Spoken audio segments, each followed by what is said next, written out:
Le vent s'amuse avec moi. La branche me donne des jambes de bois. Et la terre me trempe en passant vers l'horizon.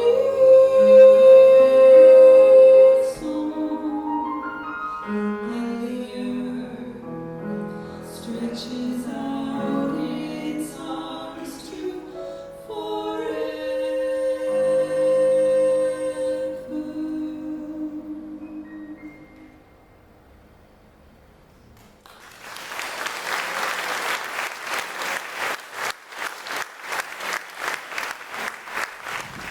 One of the many things I loved about Jake was that it was always okay, welcomed in fact, to cry profusely if needed in front of him, and sometimes with him. So when you well up off and on today listening to great stories about his life and his beautiful music, crying is totally fine, and I may partake myself. Hi everyone, and welcome to the celebration of the life of Jake Levesque. My name is Catherine McGinnis, and though most of you already know that and know me, Julia and Lorraine and I sang with Jake and Mosaic for many years, and the song we performed was called Tree So High, and we think it's one of Jake's most beautiful compositions, and it was certainly one of his own favorites. Over the past few weeks, Jake's beloved wife, Julia Webb, has been painstakingly putting together today's program to honor her amazing husband. Lorraine Seguin and I have been supporting her with that. All of the music being performed today was written by Jake, and you're going to hear from some of Jake's family, friends, and key colleagues from the music and theater community. Many of you, I'm sure, have your own wonderful Jake stories to share, and the hall will stay open until 4 p.m., so there will be lots of times for visiting with one another after the program is over. I'd now like to call upon Jake's older brother, Marty Levesque.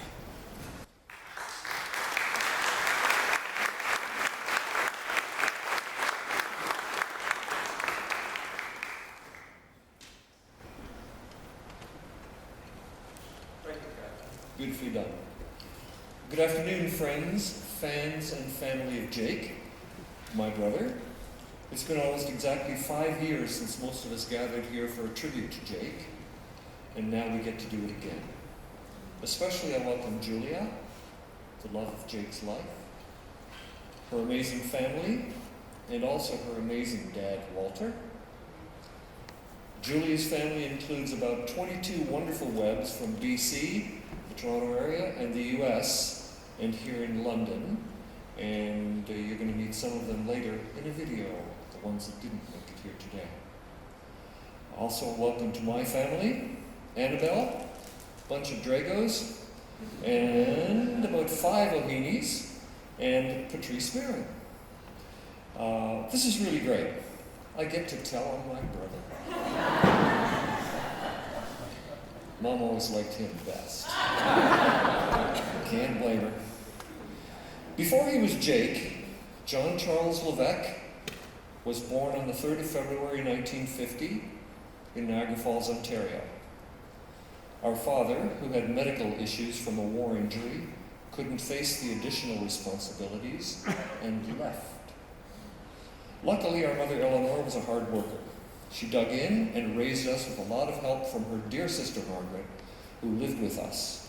They both loved and nurtured us every day. We didn't have television or computer or internet. We had a big old radio for the Sunday Jack Benny show and the Lone Ranger.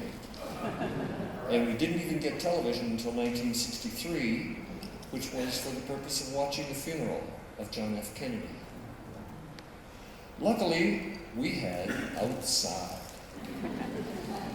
Mom was a big sports and baseball and hockey player, so we learned lots of outdoor activities. We actually learned to skate with our mom, dragging us around Niagara Falls Arena on our knees. When we weren't playing baseball, we climbed every tree we could find and built rope ladders on one of them to make it even easier to climb. We constantly lost baseballs on the roof of the Firestone next door, so devised clever ways of getting them down. including jumping across a gap between the roof of our house and the Firestone building, about 40 feet above the ground. You know it's coming. We nearly lost my dear brother one time when he slipped during the jump and fell 30 feet to the ground. He did some serious damage to the tree he fell onto, which luckily slowed his descent and probably saved his butt. He merely had the wind knocked out of him, and that shut him up for a while. We didn't tell Mom. Later, he would write and perform a piece of music about trees. Maybe you've heard it. Maybe to apologize to the trees? Don't you just hate it when... Well, winter in Niagara Falls could be very cold in the 50s, and your boogers really could freeze. I know, get to the point. Our household was always full of humor and music, mostly piano, and we started taking piano lessons when we were 8 or so. So, a question for you. How many of you, dear readers, took music lessons at a very young age? Raise your hands. Okay, now, how many of you enjoyed those lessons? Thanks, Mom. Not surprised. Like everything else, John Charles excelled and raced through the piano grades. Still no guitars yet. School included choral performances and public speaking, so John Charles got an early start on theater arts. Who knew how far he would go? We were raised Catholic, were altar boys who did not drink the sacramental wine, and I wondered later if Jesus Christ Superstar, which he would master many years later, and a few of you have probably seen, may have been a welcome relief to the dry religious upbringing we endured. Let me think what's next here. My cousin Kathy Drago sent us a story that might tell you a little bit about Jake. One time they were visiting Niagara Falls, she and her brother, and we went over to Niagara Falls, New York to do a little shopping. My mother, on the way back, said, okay, everybody sit very quietly when we get to the customs. Kathy got very nervous and kind of froze and thought, oh boy, this isn't going to be good. The customs officer strolled over to the car, started talking to my mother, and Jake piped up, don't forget about the gun in the trunk.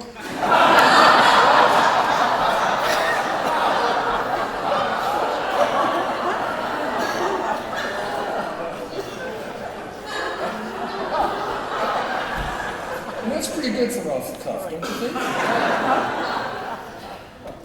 Another cousin, Karen, from Australia, sent this anecdote. And she remembered the old house we lived in, which was an absolute marvel. I even thought that one day we would have to rebuild it because it was demolished and was an amazing home. And she wrote, the massive, rambling old house in Niagara Falls where we lived was a child's dream. It included a dark, windy staircase that led up to an attic with treasures to explore.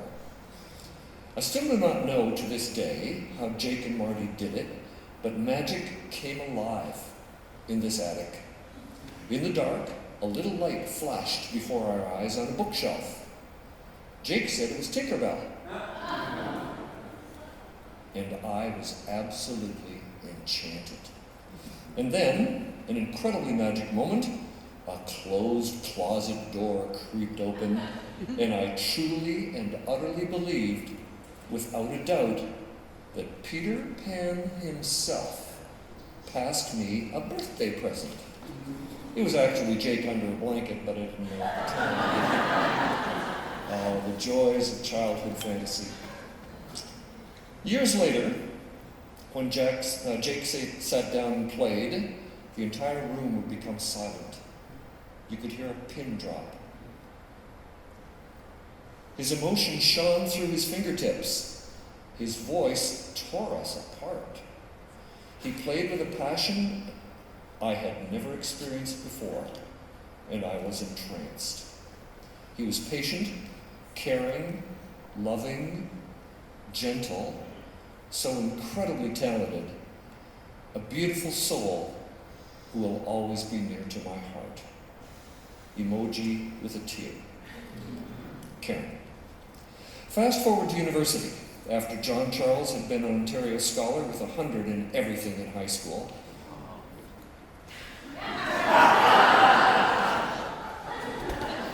have to take that out. Give me a second. A pretty good athlete, John played for the high school basketball team and excelled at gymnastics. Whoops. Page 5, page 6. Wait. Oh, yeah. We both loved airplanes, especially jet fighters. So he decided to take aeronautical engineering at McGill.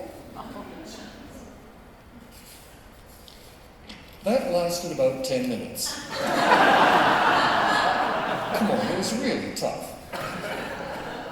So he put down the slide rule by November, picked up his guitar, and the rest is history.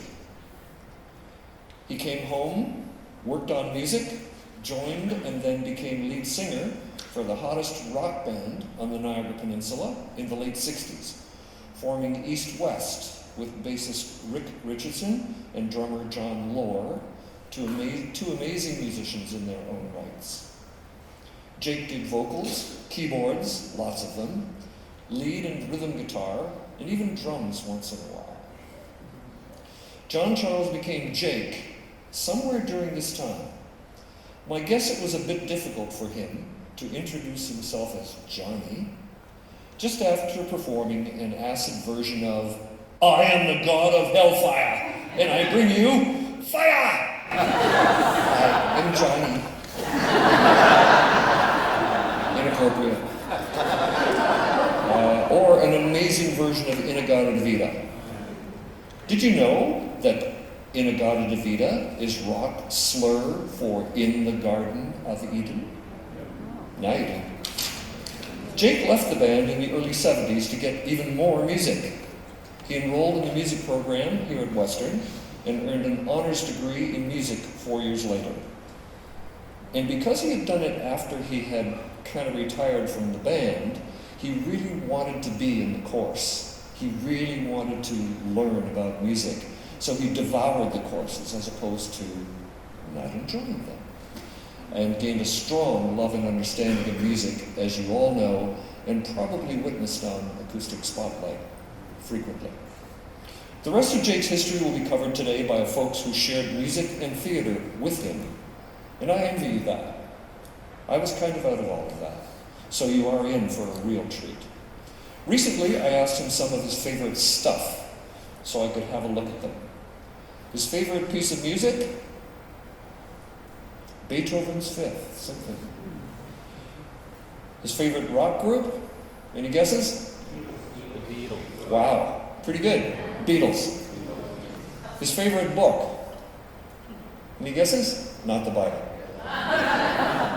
One Flew Over the Cuckoo's Nest. That makes sense. If you've seen the movie, that ain't it. Totally different. Music and theater didn't make him wealthy. I believe his wealth is in the friends he made along the way. Many of them are sitting in this room right now. You. My fondest memory of Jake was his gentle approach to the little problems I brought to him and sometimes also to Julia. He always had a wise suggestion that was often very unexpected. Luckily, we spoke fairly regularly in the past number of years, and I always felt calm and hopeful when we talked. As Karen said, he was patient, caring, loving, gentle, incredibly talented, a beautiful soul that will always be dear to my heart. Emoji with a tear.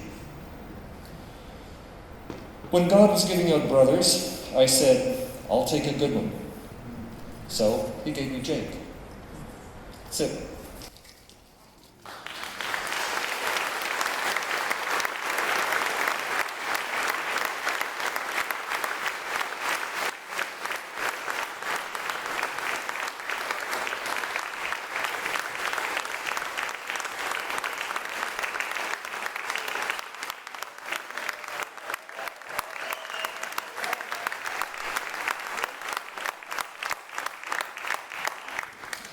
I don't think there's usually applause at a funeral, but I'm kind of liking this, and I think Jake would approve. This is awesome. Okay. Thank you, Marty. I think we all wish we had known you both as little boys and teenagers. Yeah. Julia's son, Arthur, is here from Victoria, and he'll speak now about our beloved Jake.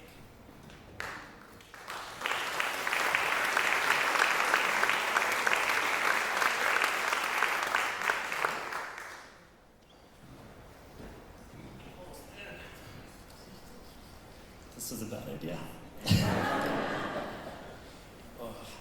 It was really hard to distill this into something that I could read. It's kind of like making a whiskey out of it. I don't think this is the whiskey version of the mash of my emotions. So I've known about Jake pretty much my whole life. The name Jake Levesque would often come up in the lore of the arts community. It came up often enough that his reputation more than preceded him when I was finally able to meet him and get to know him. And that was about 22 years ago, when I was 17.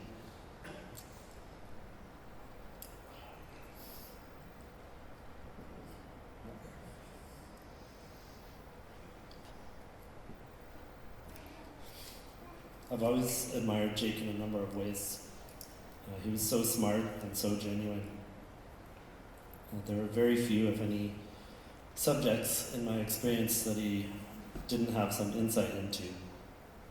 He brought brilliance and a balance to any conversation, never sensationalizing or pandering. Referring to someone as reasonable is just about the highest compliment I can personally give someone. Jake always brought great reason to his ideas and arguments. He was also hilarious. He had the quickest wit. This was especially showcased by an unbelievable ability to pick out puns. That's what you guys know. Sometimes he would come out with a pun before I could even clock the possibility, making it even funnier that I was taken by surprise. He was a towering man with an intellect to match. There was a great gentleness to Jake as well. This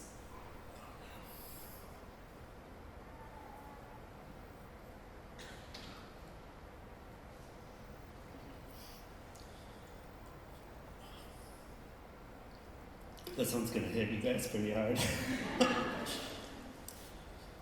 His long, warm hugs gave a real sense of genuine connection to those of us fortunate enough to receive them.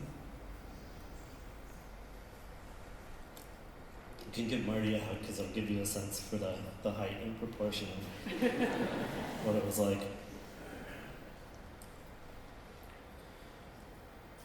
He tread lightly on the earth and had an admirable thriftiness.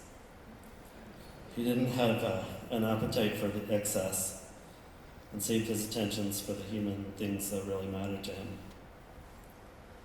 Music was everywhere for Jake. Even the recycling bin held multiple possibilities for percussion instruments.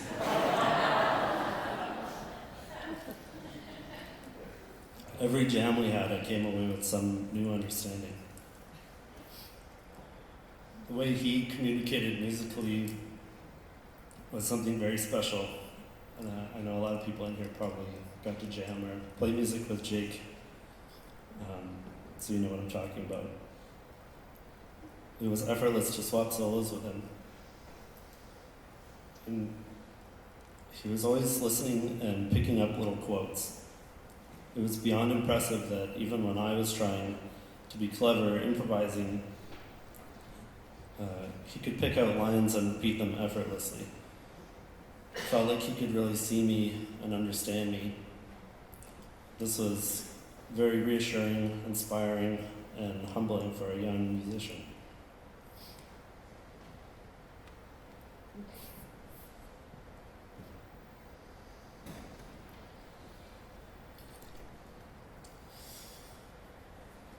I will really attempt to honor him by continuing to push myself musically and keep learning.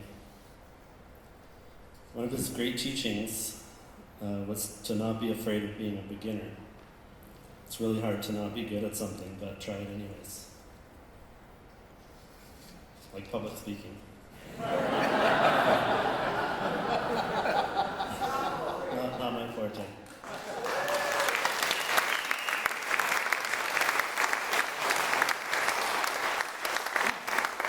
Thank you. The next section is the hardest section for me, so that's good. A little levity. He had a special kind of sensitivity. I think it served him well through his music and translated to his relationships. And when the stars aligned to bring him and my mom together, I knew enough to support it. I had already developed great respect and admiration for the man. So when he was telling Kylie and I about them dating, I remember saying, "You can see the potential, right?" And I did, and she did, and I was right. There's an extra special place in my heart for Jake because of the love he gave my mom. It's my very good fortune that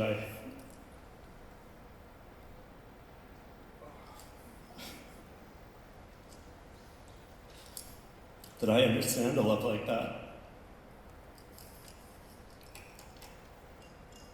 This makes me particularly sensitive to the loss from my mom. While I can't fully understand it, I can at least imagine it.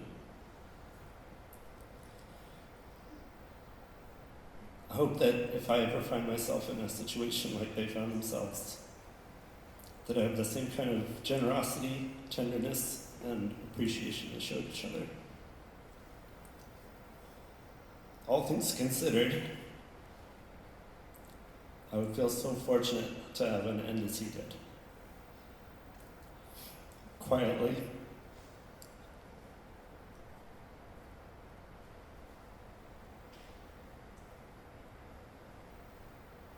and in the arms of the love of my life. I can't imagine anything more beautiful. I miss you, Jake. Man, I love you.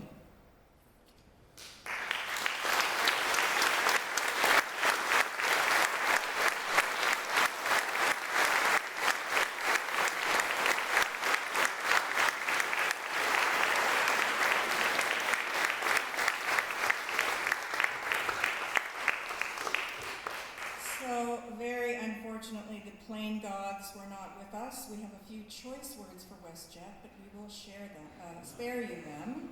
So, unfortunately, Julia's daughter, Rhiannon, and family could not be here today, but we have a recorded message from Rhiannon that we're going to hear next.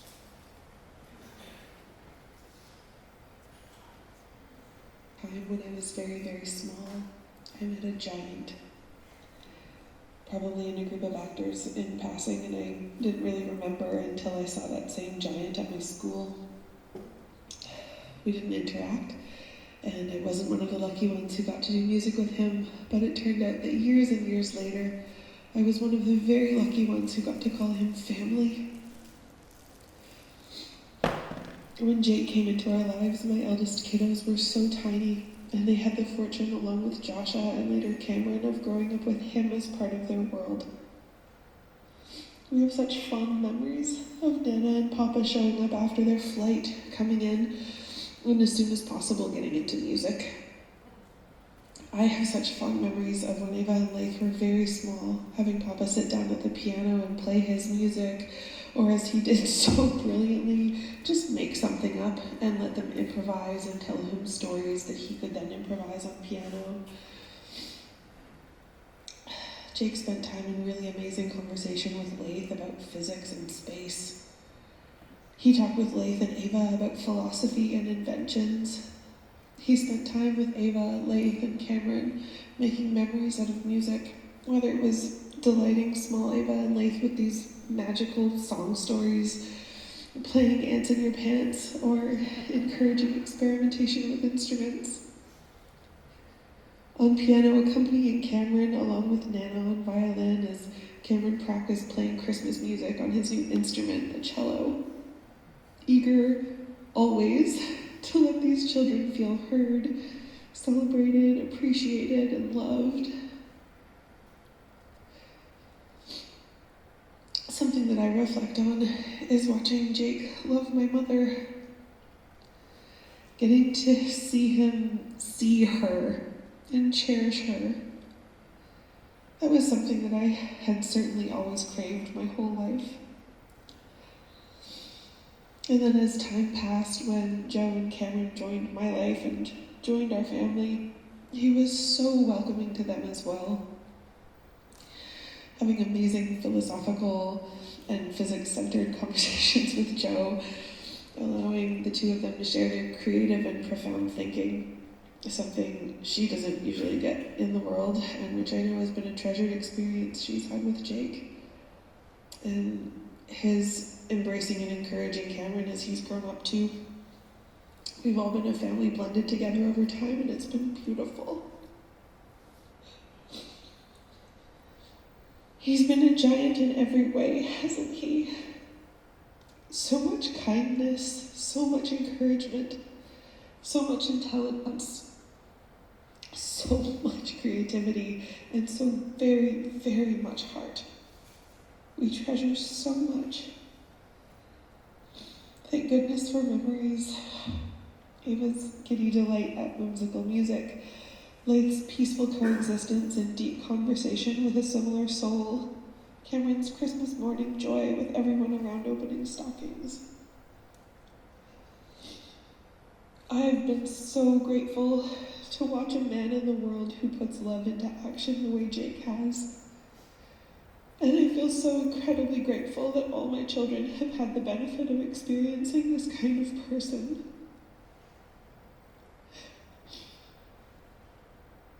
We're so grateful to everything that Jake has been in our family.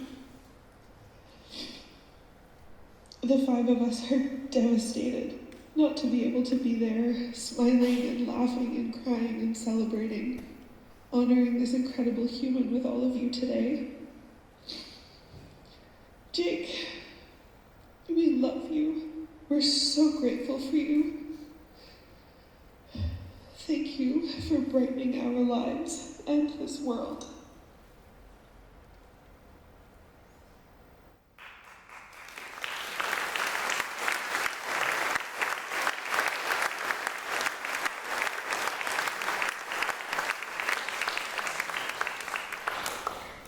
Lorenzi Gwen, Steve Hollowitz, and Paul Stevenson will perform another of Jake's favorite song from his vast repertoire. It's called Kid Stuff.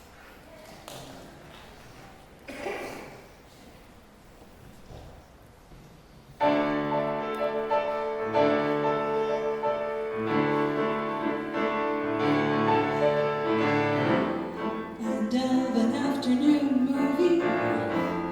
Happy ending always gets to me. Legs are asleep, wake 'em and shake 'em and leave for the door. John Wayne's done another shootout. The West is won, so let's move out. Open the door and you're outside, blinded and blinking in the sunshine. Street walking on a Sunday afternoon, leapfrog into a backyard tune. Soft singing, laughter in the eyes of a child.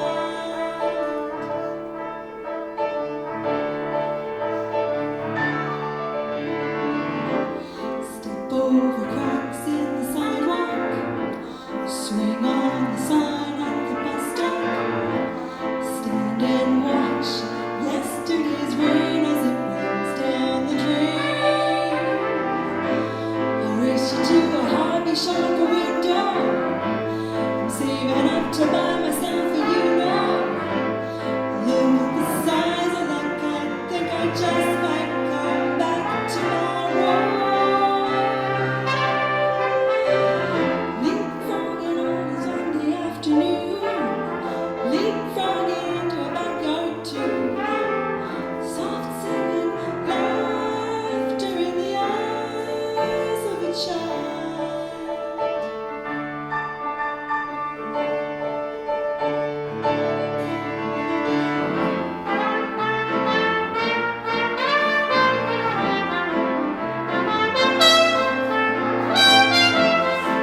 Bob and I moved to Squamish 4.5 years ago now, and when COVID happened, Julia and Jake and Naren and her husband Charles and Bob and I and Steve Hardy started meeting on Zoom every Saturday.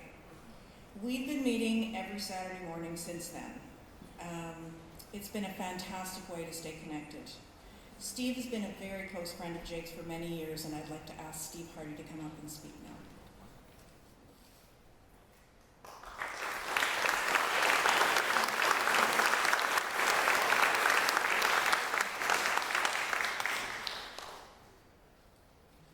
Thanks, Catherine. That was also one of my favorite of Jake's songs. That was great to hear that. I lived for 78 years without reading glasses, and then I got my cataracts out last year, so now I wear them. Speaking of glasses and reading, I first laid eyes on Jake in the fall of 1977. I had moved here from Toronto to study music at Western, and Jake had done the same thing from Niagara Falls a few years earlier. So, although we were never in any of the same classes, he being 2 or 3 years ahead of me, I became aware of him early on, not only because of his formidable stature, but also because of his formidable singing voice. Jake was a member of the top-tier choir, the faculty singers, and was often called upon to perform solos. Let's just say the guy knew his way around a madrigal. Over the next decade, we would run into each other every now and then, and we became friendly acquaintances. It was sometime in the mid-'80s when MIDI, M-I-D-I, for those who don't know, that's Musical Instrument Digital Interface, when MIDI had just been invented, I invited him over to my house to show him how personal computers could now be used to record music. I can still remember how excited he was. In no time, he had his own MIDI set up and was using it to great effect in his own music projects. He became a master of MIDI. It was in the summer of 1995 that our friendship took a big leap forward. I was having a midlife crisis, unhappy in my job, unhappy in my relationship. One day I ran into Jake outside Tucky's Hardware and unburdened myself, standing on the sidewalk, telling him my woes. He listened patiently, and when I was done, said, "Maybe you'd like to join my men's group." Those of you who knew Jake back then will remember he could be, enjoyed being, I think, a provocateur. Laugh. And a contrarian. In the meetings, he would often challenge our assumptions and encourage us to question our beliefs. It made for some lively and exciting evenings. It wasn't all confrontational, of course. At its core, the men's group was a place to share our troubles and our occasional triumphs, a place to seek advice, to support one another, and to be supported. It has been an invaluable part of my life now for 30 years. Although members have come and gone over the years, Jake was always there, its center, until now.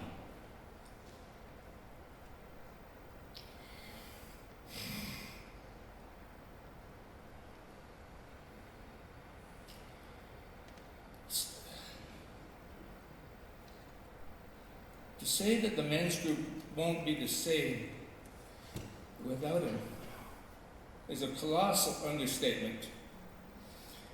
With the exception of one member who wishes he could be here but is in France, The remaining members are all here this afternoon. The last meeting Jake attended over Zoom was the night before he died. He showed up to say goodbye.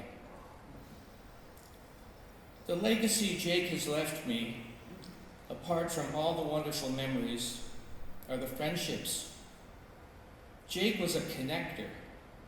He connected me to the people who are today my closest friends. Many of them are here today, many of them on this stage. Thank you, Jake.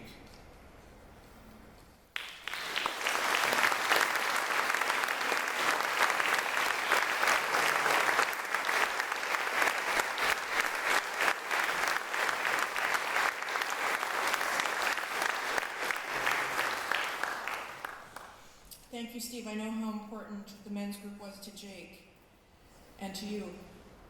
Sharon Lang is a friend whose generous community spirit and personal resilience Jake respected and admired. We've asked her to speak about some of his community building work. And that could take a while, so...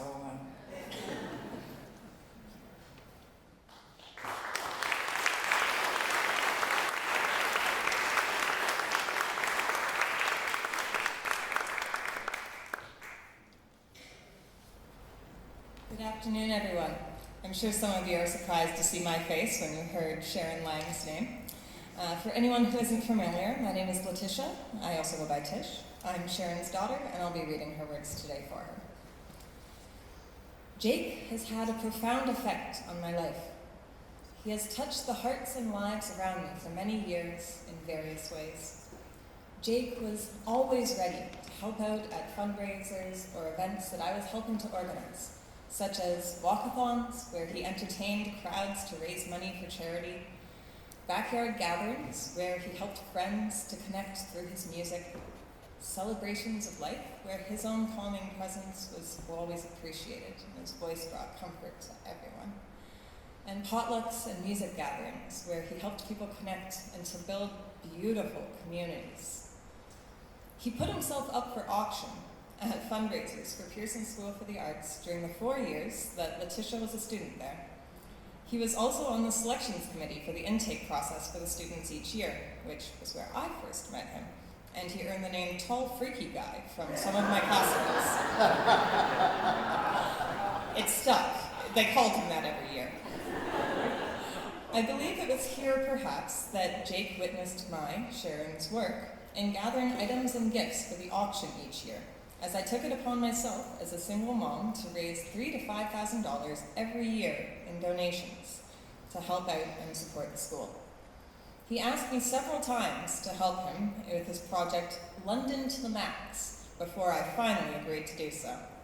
This mushroomed into me organizing a team of amazing people to create a variety show that ended up being a fundraiser for various organizations, some of which were Pearson School, the Alzheimer's Society, and our friend Sandy to help her get out into the community more.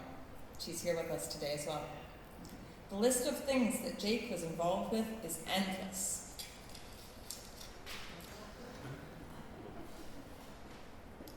Along with Rodney Perkins, David Dillon, and Ken Thorne, Jake created Ruby Tuesday, which evolved over time from a small group of those four, plus myself, Letitia, and Dan Epps, into a warming, welcoming, and inspirational circle of astounding musicians from throughout the city that ran for many years.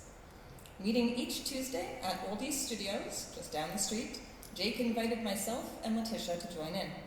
Letitia was learning to play new instruments, and it was helpful to take turns in a song circle where each person had a chance to lead a song of their choice, original or cover. This always led to finding some new favorites. Many of these people I consider good friends still today. A spin-off from this was Magic Monday, another creative circle which also hosted several house concerts. Belong to Song was started by Catherine McInnes, and Jake facilitated. It happened at my sister's place and was created to support people through music. They produced a CD of original music through the program as well. Jake kept working with a group of people from the program, as well as others who joined in a songwriting group that continues still now. These were all important projects to Jake. Jake was always abounding with inspiration to better his world and his community. Could anyone who remembers the Church of the Friendly Reminder please raise their hand? That's more than I expected. Our first meeting was at the cozy condo of Melanie Brown, where we agreed to bring a lunch and meet up on certain days to clean up the local community. Letitia, Melanie, and myself showed up. We went into the woods, we picked up garbage on the way in before picnicking by the river. We enjoyed fellowship in nature as Melanie talked about the local plants, and we collected more garbage on the way back out. Jake always said he was spreading the word and worshiping the land in other places. There were nights at Sandy's. There were Sandy's nights at our friend Sandy's place. She has physical challenges that prevent her from getting out easily, so we took the party to her.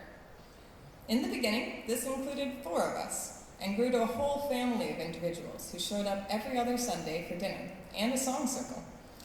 Jake brought Chinese food, and did so for many years, up until COVID-19. Everyone who is involved became more like family. I can't explain how magical these gatherings are, always etched in my heart forever.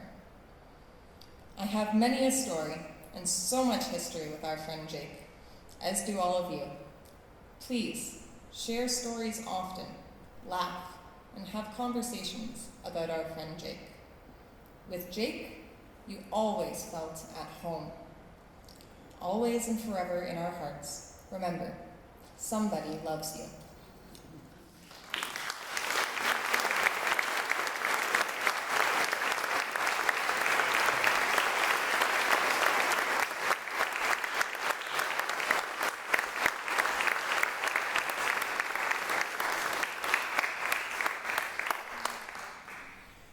Dennis Siren, another good friend of Jake's and a wonderful videographer who is recording this event today so that we can put it on YouTube so people can see it who couldn't be here today.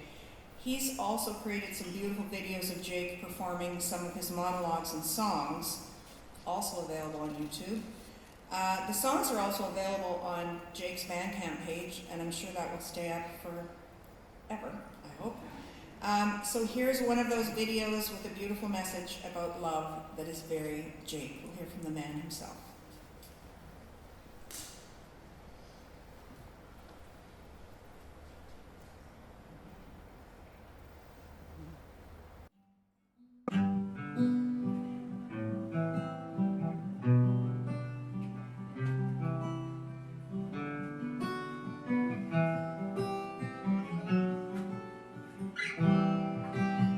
Somebody loves you, you know it's true.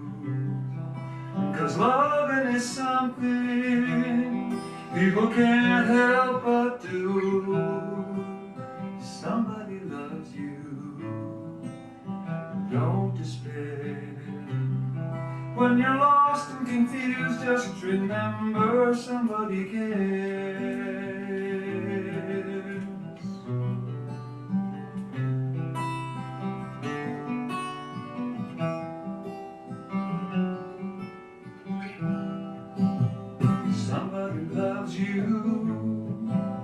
You know it's true. 'Cause loving is something that comes back around to you. Oh, somebody loves you. No, don't despair. When you're climbing the walls, just remember somebody cares. Maybe your mama, maybe a friend. It may be your baby crying 'cause maybe you won't be back again. It may be a stranger to love. It may be the one who created all of the above. Somebody loves you, you know it's true. 'Cause loving is something people can't help but do. Oh, somebody loves you, don't despair.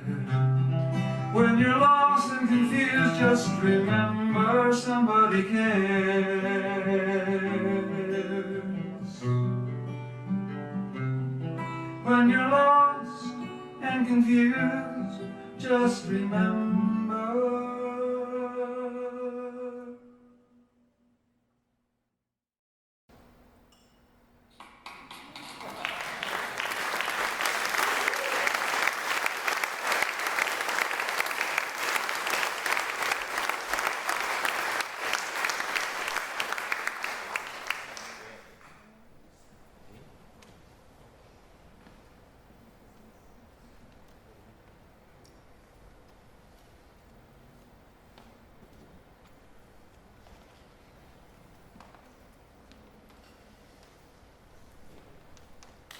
But one moment.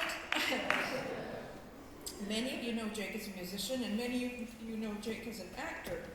Dan Epps witnessed and worked with Jake in many different theatrical projects, and Dan's going to share some stories about Jake the actor, director, writer, and collaborator.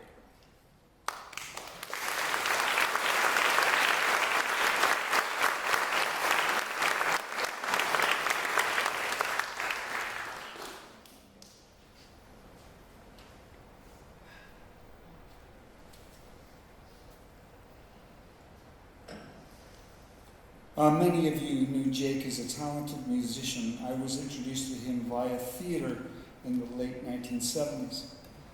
I first saw him act in Ken Livingstone's Center Stage Company. He played Bernardo in George F. Walker's Strozzi. But Julia said that the performance at Center Stage, which really impressed her, was his role as the villainous Teddy in When You Comin' Back, Red Ryder. One reviewer wrote, "Jake Levesque is nothing short of dynamic on stage, and the production suffers when he exits." Another said, "Jake Levesque is clearly of superior caliber in this role." In May of 1979, he wowed us at the Grand Theatre in the title role of Jesus Christ Superstar. Reviewer Dennis Kucherawi wrote, "The star of the show is undeniably Jake Levesque. His vocal stamina is incredible. His performance is a musical tour de force." And now for a few words from Nick Longstaff. Jake discovered Kip Longstaff's theater school by playing Jesus in her production of Jesus Christ Superstar, touching off a long collaboration with Minico, the youth theater company. He co-wrote and presented dozens of plays and music with the Longstaffs, entertaining and educating more than 100,000 people over 36 years. Later, as a guest leader of the playwriting unit, Jake was so inspired by the kids running the whole process of creating and mounting their shows that for 2 years he refused payment, instead donating his teaching and performance fees back to the company. As a champion of creative expression, he empowered self-confidence in everyone around him. Jake invoked our mantra often, which was to follow the child. He also said, "Whatever you do it with love." Well, you did, Jake, and everyone you met and shared with along the way. We all do a lot more things with love, thanks to you. Thank you for those words, Nick and Kip. I moved to Toronto for most of the 1980s, where I managed to catch Jake's performance in George F. Walker's Rumors of Our Death at the Factory Lab Theatre. Reviewer Ray Conlog wrote, "The most genuine fun was provided by Stephen Bush as the farmer and Jake Levesque as his son. Levesque, who follows Bush from revelation to revelation with frank patience, is the perfect foil." In 1989, Jake joined June Cole and Heather Brandt in Story Players. June describes her company as a traveling children's theater troupe that performed theatrical magic for thousands of school children for 2 decades, combining folk tales and fairy tales with original songs, props, and costumes. Heather told me about Jake's precariously positioned thin crown held on by an elastic band in the play The Queen Who Couldn't Bake Gingerbread, which slowly crept down to his forehead so that he looked like a rhinoceros. Jake wrote the theme song for the troupe, as well as many other songs, and music featured in their shows. It was all part of his commitment to living life in love. In 1996, I directed Jake at the Palace Theatre in Alan Ayckbourn's Living Together. Gazette reviewer Carrie Weinberg wrote, "Jake pulls off a sweet performance of a perhaps immoral but definitely likable character. He is a womanizer with charm. That charm, of course, gets him into a dollop of trouble." During a rehearsal, he asked me if he could play with the phone while Suki May and Carol Robinson Todd had the dialogue. I said okay. When the women's section of the scene was done, I looked at Jake. He had dismantled the phone and laid it out in neat lines on a table. After laughing my head off, I said, "That's hilarious. Unfortunately, we can't use it because the audience will be watching you and not listening to Carol and Suki." He said okay and reassembled the phone. Julia said that story reminded her of Jake's performance in the London Community Players' production of Dearly Departed, where his character Royce quietly created origami figures during his scenes and poignantly placed one on the casket at the end of the play. And now some words from Sean Quigley. I encountered the Gandalfian presence of Jake in 2000 at the theatre school, and like that fabled wizard, there was something magical about him. He had an authentic curiosity in everything you had to say. He would always believe in the potential of anyone he was working with. Then there was American Buffalo by David Mamet. Jake brilliantly played Don, the owner of a junk shop. His whole approach to the rehearsal process was one of generosity and sharing. His giving nature made sure we all succeeded. Jake and I had kicked around the idea of him doing a one-man show. Thus was born Original Sins. It was filled with a multitude of characters. The host was this outrageous French waiter, and he sat with Sister Immaculata, who is between heaven and hell. The play explores the idea of sin and the sister's quest to find her own laughter and acceptance of our all too human frailties.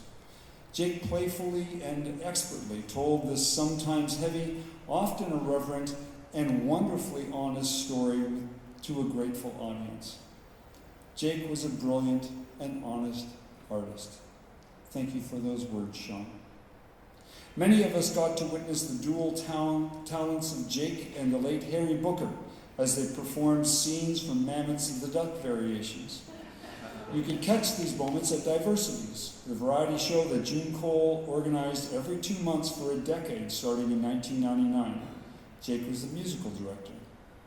In 2008, Jake composed the music for my play, Scenes for a War, which I also directed for the London Youth Theatre Education Program. Changing the title to Long Time Passing, we took it to the London Fringe Festival the following year.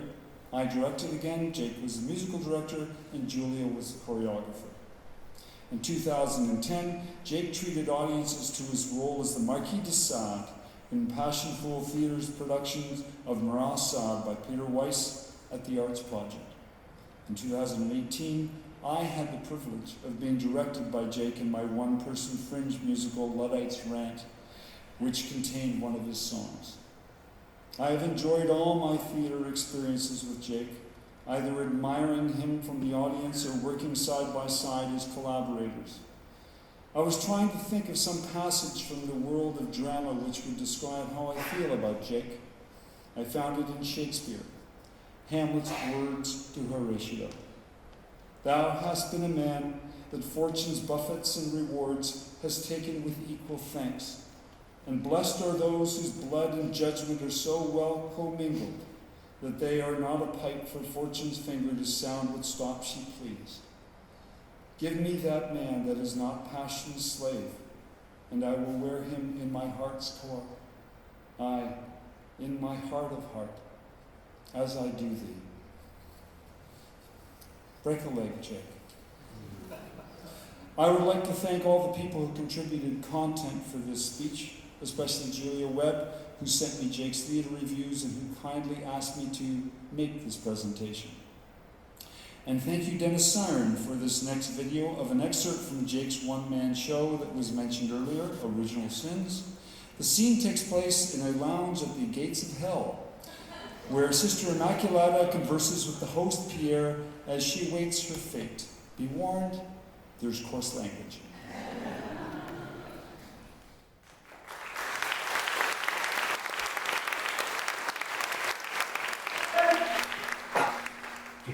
You know, everywhere I turn, it's the same. It's the songs, it's in the movies, it's in the books. These people constantly using profane and unpleasant language and referring to things in the most demeaning of ways. Why is that so necessary? Can we not have appropriate language? Whatever happened to the nice songs and the nice stories? Do you know, when I was a little girl, my mother taught me a song. And it was just a silly little song, and it was something that cheered me up, and I still remember that song. It's been with me all my life. I sing it when I'm feeling bad, and it just makes me feel better. Oh, that's very nice. Isn't that nice, folks? Yeah, that's so nice to read. You want to sing that song for us, eh? You want to sing that song? Well, come on. No, I don't think it's something for public. Oh, come on, now we give it. Come on. Oh. All right, it's nothing fancy. It's just a little thing. There's a little song and some actions. I teach it to my school children, and they always like it. It just goes.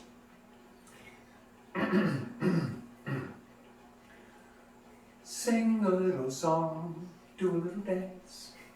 Sing a little song, do a little dance. Sing a little song, do a little dance. We're all on our way to heaven. And that's all there is to it. Oh, that's so nice, sister. Isn't that nice? Yes. That must kind of comfort you in a place like this where things are perhaps shocking for you. Oh, please. Don't think that I'm shocked by all this. That's not how it is. I just find all this profanity kind of pathetic, to tell you the truth. Oh, I see, sister. Well, that's fine. I see what you mean, but isn't it strange how it seems, dare I say it, natural too? I mean, even the little kids. I got a 5-year-old friend. He come up to me. He said to me, Pierre, your name shouldn't be Pierre. Your name should be Poopy Bum Bum. Why he say that? Because he knows the God's words. That's why he says it. He wants to say it already, huh? The kids, they do this. I wonder if it's just their original sin, eh? No, man, do not preach to me about original sin. I taught the concept to my students for many years, and I think I understand the concept pretty well. Well, very nice, of course. So you know all about Adam and Eve, eh? How they had paradise in the palm of their hand, and they threw it away. Yes, and ever since then, we've all been born with that same sin on our soul. Oh, well, maybe that's why it feels so good to be bad. Maybe that's why. Like we sing in the song, eh?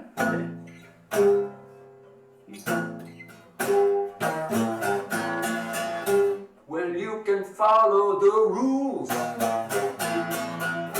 and you can work like a mule.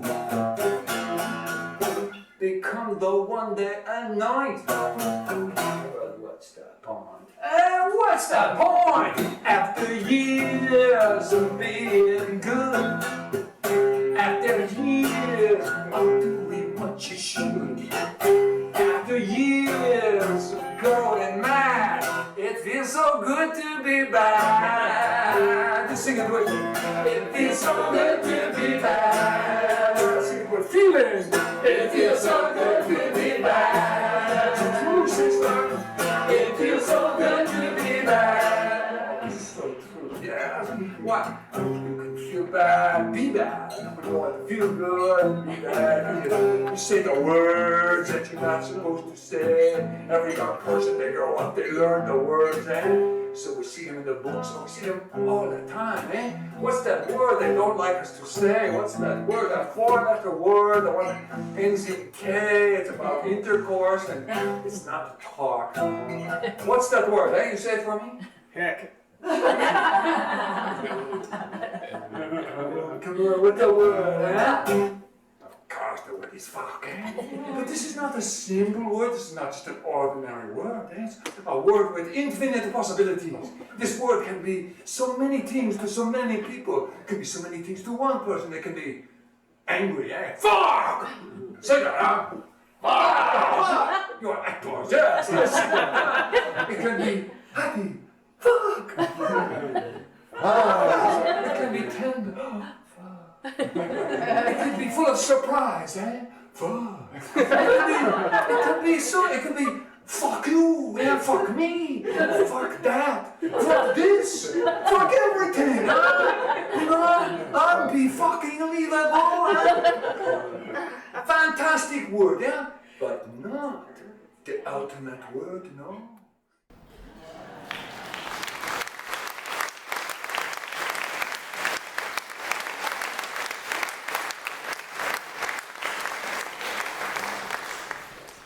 He always did have a way with words. Many of you know about one of Jake's long-term passion projects, Acoustic Spotlight, and this is the guitar, this is the Gibson guitar that Jake got in the 70s, and he played that every week for over 20 years at a house concert series at Christine Kelsey and John Brosie's house. And through COVID, it became a virtual concert series on Facebook every Wednesday night. Here's Lynn to talk about that legacy.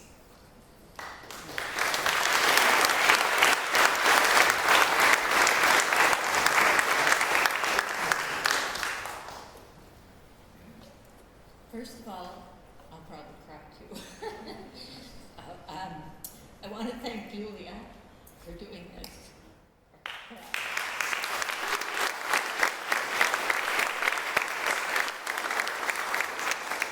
So we can remember Jake and all he did and learn things that we did not know about Jake, which I am doing tonight.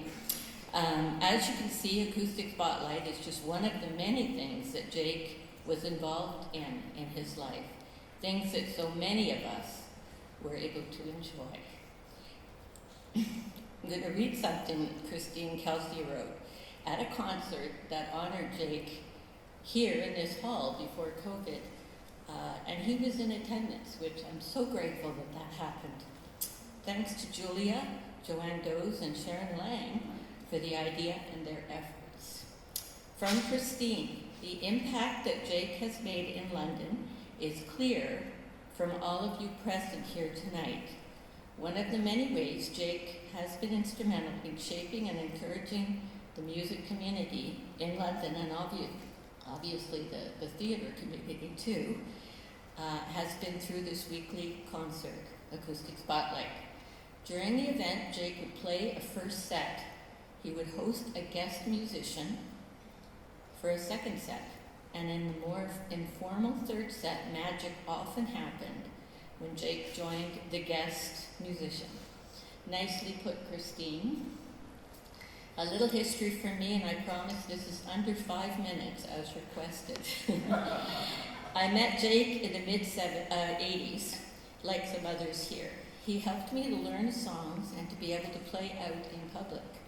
He tried to teach me theory too. Some of it got through. I still have some charts that he gave me so that I can play with other people, and I've only started recently using them. Chord charts, so. As you know, he encouraged and supported so many of us in multiple ways.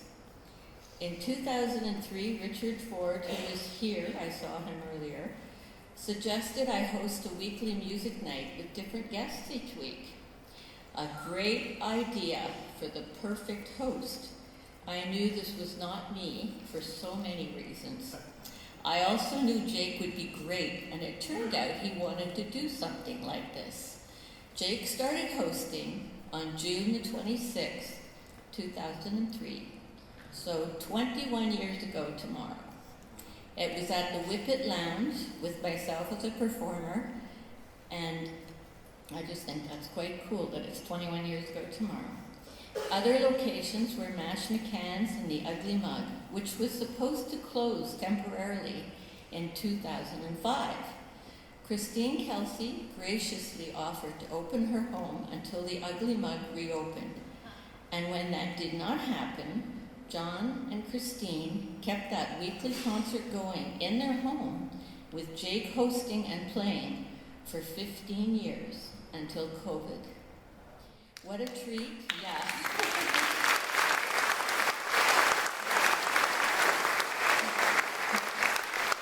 I can see Christine and John. What a treat for all of us who were performers and the audience there. It was an amazing time, a beautiful location, so much love. Jake suggested a donation for the performers, but no one was ever turned away. May 27th in 2020, Murray and I, my husband and I, did a little virtual concert as we were supposed to be on Acoustic Spotlight that night. Of course, COVID was happening. After the concert, Jake and Julia called and said, maybe we should start having a virtual Acoustic Spotlight, which he then hosted and played on for 4 years. The list compiled in the lobby, if you haven't seen it, was shared with me by Julia and Christine and merged into one record of performers over the 21 years. So if you go into the lobby, there's a big bristle board with all the names of the people. I apologize, we apologize if there's any omissions or errors. For example, Trish did play at Acoustic Spotlight. She would get up and play some songs, and I remember that. Thank you for that. Christine also, to finish up the list, she went through many emails and sent me the emails from Jake, like the list of names and who performed when. So that's what rounded out the list. My apologies again for any errors. Thanks to the one who helped me get this together. He wanted to remain nameless. Thanks to all the performers over the years, too. A community, to be sure. Thanks so much to Julia for her care and support, and love and support to everyone here. Thank you for this chance.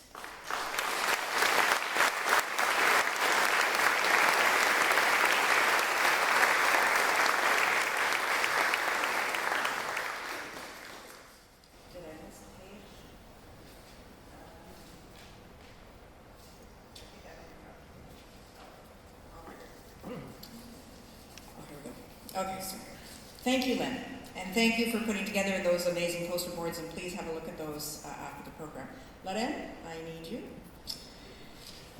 So fun fact, I first met Jake when he was doing some music sessions for preschoolers, and this was at a neighbor's of his who had a family daycare that my daughters attended.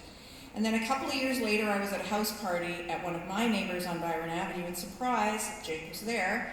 It turned out he now lived 3 doors down from me on Byron Avenue in Old South. We jammed till the wee hours, and it was a memorable music experience for both of us. And around that time in 1997, I was singing in London Pro Musica, as was my soon-to-be dear friend, Loren.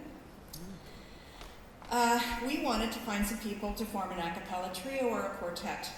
And I told Loren about Jake, and we were both in awe. With his amazing musical chops and his professional experience, we really didn't think he'd want to make music with us, but I mustered up the courage to ask him, and we were gobsmacked when he said yes. Our first gig was at a Unitarian Fellowship event. We sang 3 jazz rounds by Ben Haywood and a couple of Jake's quirky a cappella 3-part songs, and Mosaic was born. It took us a long time to find that name, and when we were brainstorming names, a favorite that for obvious reasons went unused was Jake and the Dust Bunnies.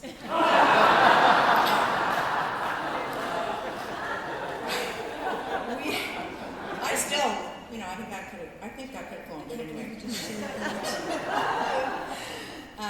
We started to rehearse weekly, and the rehearsals always included snacks and tea. And when we first started rehearsing at Jake's, he served up one of his favorite snacks, saltines with mayonnaise and peanut butter. It wasn't long before Loren and I started fortifying the feast with hummus and cheese and rice crackers and apples. Another critical component of a Mosaic rehearsal was peer therapy. At times there was more peer therapy going on than rehearsing. His ability, as you've heard, to listen, empathize, and then challenge you to dig deeper into the core of what was really going on was such a rare gift. All of the deepest, most poignant, often hilarious, and always thought-provoking conversations in my life have been with Jake Levesque. At Mosaic rehearsals and in recent years, between the two of us as we worked on a different musical project. For many years we rehearsed twice a week, and spending so many hours together over time, Jake and Lorraine and I became chosen siblings to one another. Mosaic mostly worked out arrangements organically by ear and learned them by memory through endless repetition, phrase by phrase, until they became an automatic memory. And I think at one point we had 100 songs in our little brains, which is pretty amazing. To this day, we have binders of notes about revisions to arrangements and little bits of harmonies written out and lots of unreadable scribbles. Being in rehearsal with Jake was like working with a fantastic conductor. His musicality was a force to be reckoned with in all the right ways. Dynamics, attacks, phrasing, cutoffs, balance between parts, harmonic analysis. He was always tinkering with voicings and arrangements until it sounded exactly like he wanted it to. Lorraine and I learned so much from learning. Yes, we did. With him.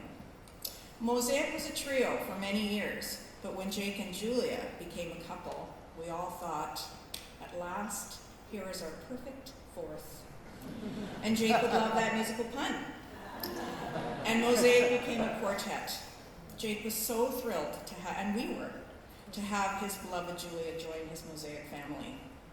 And for me, as someone who struggles with performance anxiety, I was barely nervous in Mosaic performances because I felt so totally supported and musically valued. It felt safe and fun and exciting to be on stage with Jake.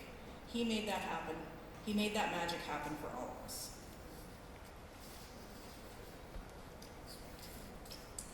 Catherine, do you remember before the days of social media were different? When we used to put up posters to advertise our Mosaic concerts?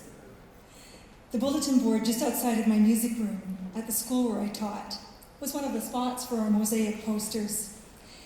In the early days of Mosaic, one of my young students walked past the bulletin board, stopped in her tracks and said, "What is Madame Sigouin doing with Fred Penner and that other lady?"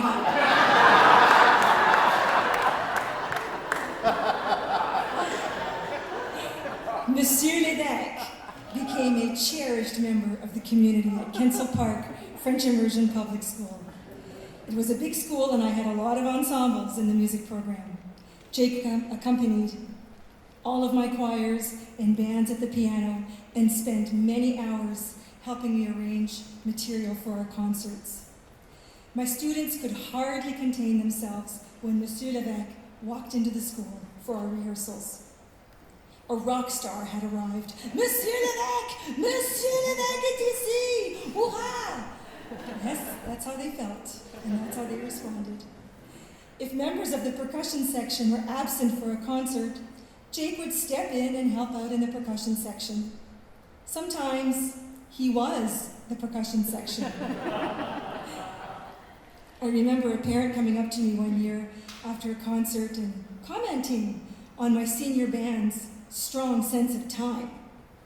"No kidding. Did you see the percussionist back there?" It became a school tradition to end our Concert des Fêtes, the holiday concert, with Jake's performance of the Linus and Lucy theme. You know the one. Do-do-do-do-do-do-do. That one. Former students who are well into adulthood tell me every time they hear that song, they think of Monsieur Levesque. And for many families, it was a holiday highlight to hear him play that piece at our December concerts. One of Jake's remarkable strengths, as we all know, was his willingness to embrace new ideas. I had been sharing with him my desire to start an ensemble focusing on Francophone music. He was completely on board, and in 2004, we formed our duo, Enchanté. Lucky girl that I am, collaborating on another project with Jake led to new, rich, and exciting musical adventures. In our early years, we focused on arranging French material, expanding our Enchanté songbook. One of our favorite songs was L'Appel des Loups, a song by La Bande Magnétique, one of his cherished Québécois bands. Imagine our excitement when we had the opportunity to hear this exceptional a cappella ensemble perform shortly after Mosaic at the Complexe des Jardins during the 2002 Montreal Jazz Festival. Jake never shied away from a challenge, and despite feeling unsure about mastering the French language, he fearlessly composed dans la langue de Molière. What a beautiful gift. Quel beau cadeau. At the onset of the pandemic, we began meeting weekly on Zoom to write songs together, and I'm delighted that many of these compositions are en français. What a rich and diverse musical legacy left to us by our beautiful friend, the one and only Monsieur Levesque. Merci.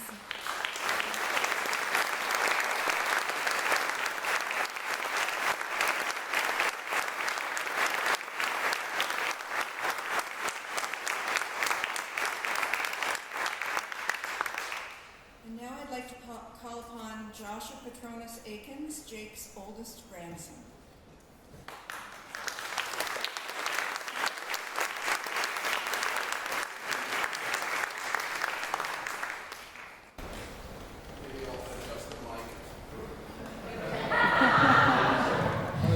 I feel like it's a shame Jake can't be here to enjoy all the attention. I think that he'd appreciate that a lot. And I have a short statement prepared, but before that, I want to say something that occurred to me watching this. I think one of the things that made him a little bit of a mic this, I'm not sure what I'm doing wrong. One of the things that made him so charming and easy to be around was that, on one hand, you know, he had so much culture and talent and was so smart and well-read. But then on the other hand, you've got this kind of surprisingly juvenile sense of humor. You know, just he liked to gross out jokes, and he's kind of a 12-year-old boy type enjoyment of humor as well. Anyway, my statement. My name is Joshua, and I grew up calling Jake Grandpa, which felt right to do as an adult still. Jake deserves to have something good said about him, and the people gathered today deserve to hear something good, so putting this together has been a struggle because I'm always going to think of better things to have said in days and years in the future, which is also what happens when somebody passes. You think you could have said to them, you think of better things you could have said to them, and wish you could hear how they would have responded. And it seems like the best thing to say is to just that I really love Jake, literally from birth, because he loved me for that long as well. When you're a kid, you maybe take the best people for granted a little bit, but even before I really reflected on anything, I knew that him being around made a room feel safe and full of love. It was great that somebody so talented would also be so compassionate and wise. It doesn't seem to happen very often. For someone I spent so much time with, he didn't give me anything to complain about, just things to treasure and be thankful for, which is much more than can be said for most of our favorite people. He's also one of the happiest and most fulfilled people I knew, partly because he chose to follow his dreams and spend a lifetime doing what we can all agree he was best at. Hopefully that's something we can all learn from. Thank you.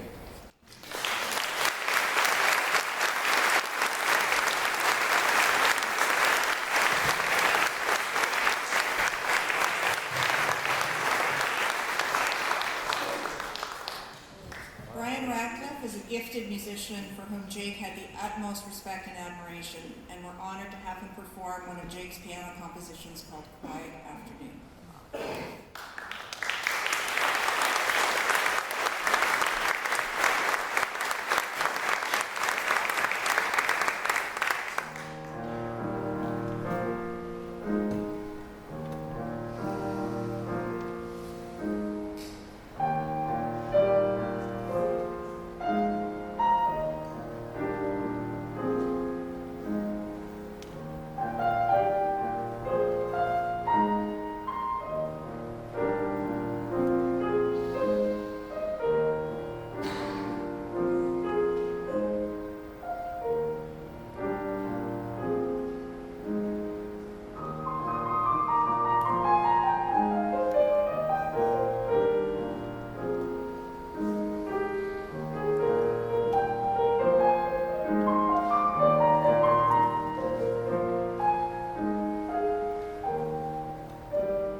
I'm not sure why I thought it would be a good idea to go right after Brian said that. But so be it. Thank you all for attending this afternoon to celebrate our beautiful Jake. And thank you to all of you who have remembered this giant man today in words and music.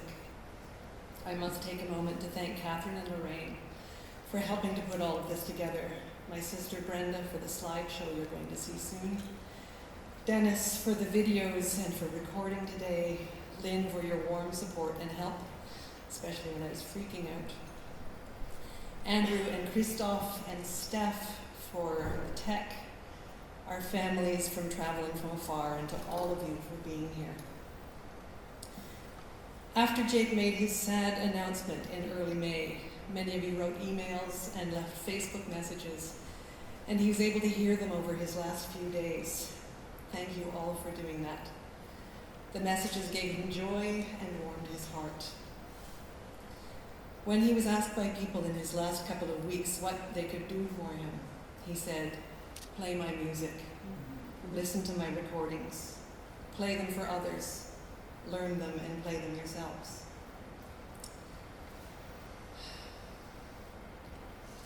I hope many of you will do so. And if you're not sure of chords and lyrics, ask me. Jake took pains to get his lyrics just the way he wanted them. This afternoon celebrates what we've all loved about Jake, so I'll add a little of my perspective to that. We met when I was in my late teens, and he was one of the cool kids about 10 years older. I saw him in 3 very different roles at Center Stage Theatre and as Jesus in JC Superstar, and was instantly smitten by his immense talent, his presence, and his outrageous good looks.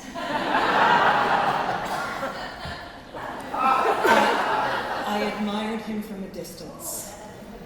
We batted our eyes at each other for a few decades, and when we finally got together, it was worth the wait.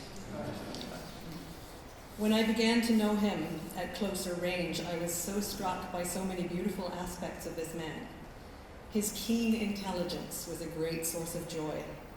I loved the way he questioned everything, sought truly to understand an opposing viewpoint, valued consensus and collaboration, sought common ground. And he was wonderfully articulate and found real joy in words. One of the traits that always delighted me was his sharp wit, and he had a very dry way of setting up a witticism. Often he lured me into thinking he was about to say something serious, then he'd delight me with some brilliance. Sometimes the glint in his eye would warn me that he was hatching something. The payoff was always excellent.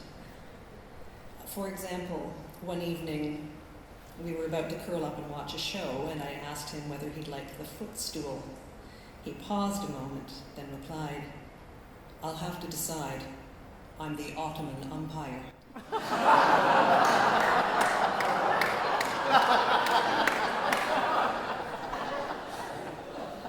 And if I hadn't been in love with him before I heard the words to "Thank God I'm an Atheist," these lines would have done it.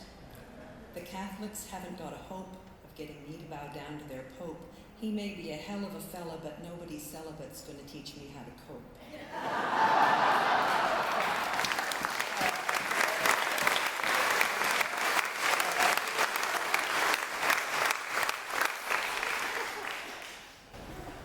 Today we've heard some of the many ways Jake's kindness shone through in everything he did.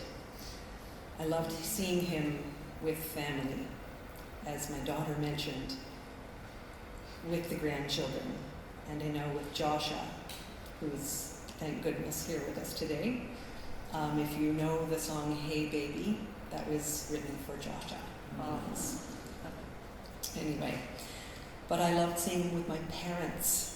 He patiently encouraged my mom to play piano, to drum, and to sing. He helped her feel confident and heard. And Jake and my dad had a very special rapport that they nurtured, particularly when Dad lived with us for a couple of months in 2018. Jake and Dad would play pool or go to the gym in our building and hash out all the world's problems. We supported each other through heavy trials over the past couple of years, and we're great buddies. Another of the things I love about Jake was his sense of personal responsibility. During our early dates, I was struck by his emotional maturity and honesty. And throughout our life together, he made a point of owning his actions and reactions. It wasn't about apology or excuse. If we'd been shirky with each other for some reason, which honestly didn't happen often, we'd debrief gently with recognition and ownership of the defensiveness, fear, and vulnerability that had taken us off track. Jake had the truest, most steadfast, and loving heart. He never allowed me to feel unloved or unappreciated. He loved and celebrated all of me as I did him, and he trusted me with his most vulnerable self as I did him. At our wedding, we promised to put our hearts into each other's keeping, and he kept mine safe and warm. We were each other's home. Jake was so grateful for all that life had given him: skill, talent, great friends, musical and theatrical opportunities, and love. He considered his life to have been beautifully fulfilling and considered himself successful in all the ways that he ultimately decided mattered most. But he never wanted his life to be defined by disease, and increasingly it became more difficult to have room for anything else. Some of you may not know that since October 2020, Jake took all his nutrition and medications through a feeding tube. The combined effects of his throat cancer treatment and the Parkinson's disease had slowly robbed him of his ability to swallow. He also lost his beautiful singing voice, his ability to play guitar, and his ability to play many of his own piano compositions. Many of you witnessed the grace with which he carried himself. Throughout all of it, he maintained his gratitude, his gentleness, and an uncanny ability to persevere. He went as far as he could go until the catastrophes piled on and on. The grace with which he moved toward his passing is impossible to describe. I hold him in the utmost admiration and awe. He was a giant, and we will all have to learn to walk through our lives without him. But we'll carry the love and lessons we've learned through our time with him. The Northern Lights on the night he died were the only thing epic enough to mark his passing. I'm grateful for every moment we had together. I miss him so much, and I love him beyond words. We're about to enjoy a slideshow featuring Jake, created with help from photos from a number of people, but my sister lovingly prepared this. And then we'll hear a little more from Catherine, Lorraine, and the gentlemen afterward. The music in the slideshow and for this whole afternoon, as you heard, is all Jake's.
going to finish up with Lorraine and Paul and Steve performing Home.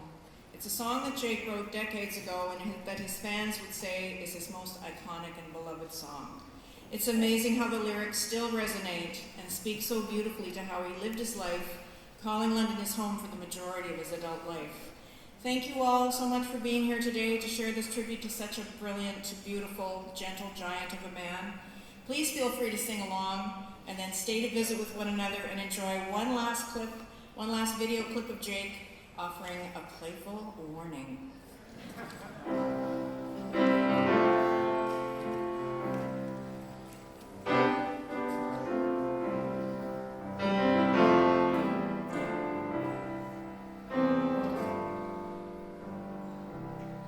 Got a place near the river. My old guitar's on the wall. Sun comes in through my window, makes it hard not to feel the call.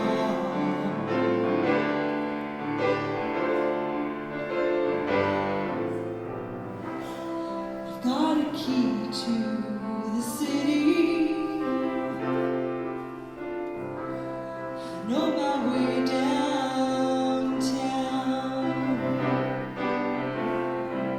I like the smiles on the faces of the kids playing tag in the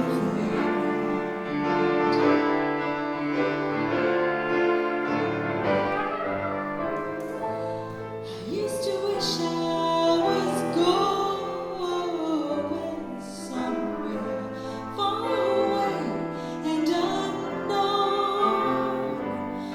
where the stars burn bright over this town tonight, and it sure feels good to be home.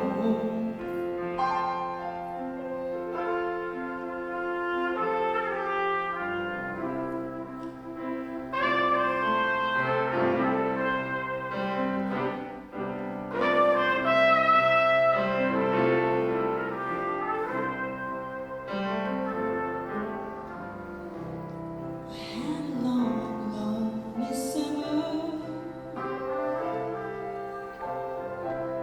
The heat was on in my head. I lost a friend and a lover to the dreams that we grew up and shared.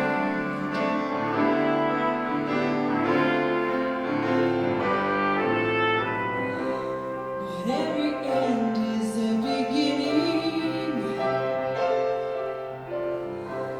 and I'm just starting to see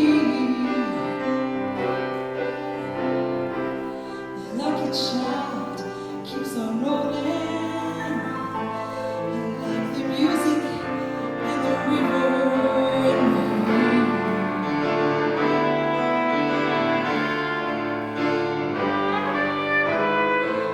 I used to wish I was going somewhere far away and unknown, where the stars burn bright over this town tonight, and it sure feels good to be home.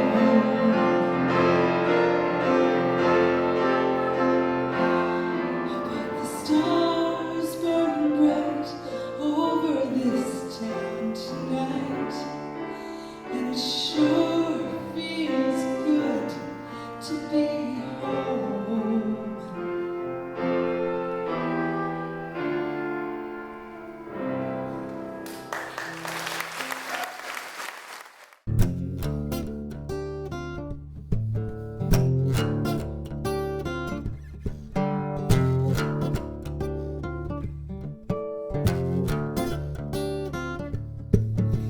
I know you've been told told since the age of 2 to don't let the devil get a hold on you. Well, I'm here to tell you about a strange kind of elf who scares the heck out of the devil himself. He's the boogie. He's the boogie woogie man. The boogie woogie man's coming to get you. You better boogie back home just as fast as you can.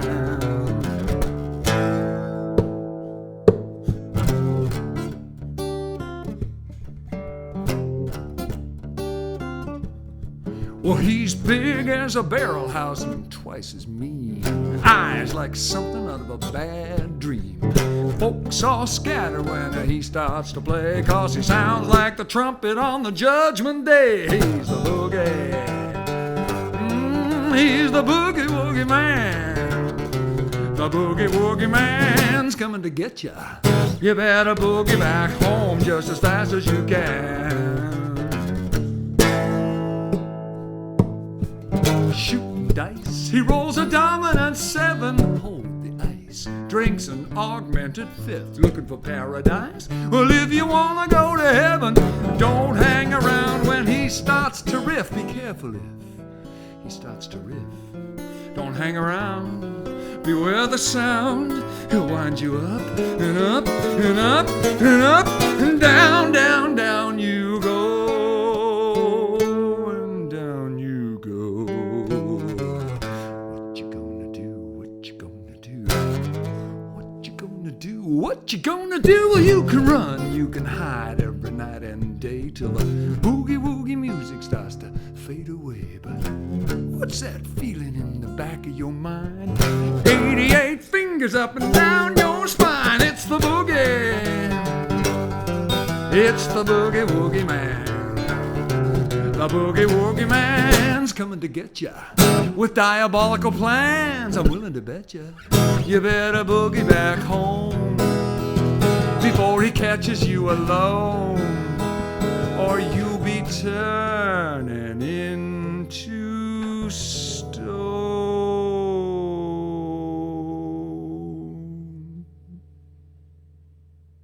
Woo! You better boogie, boogie, boogie back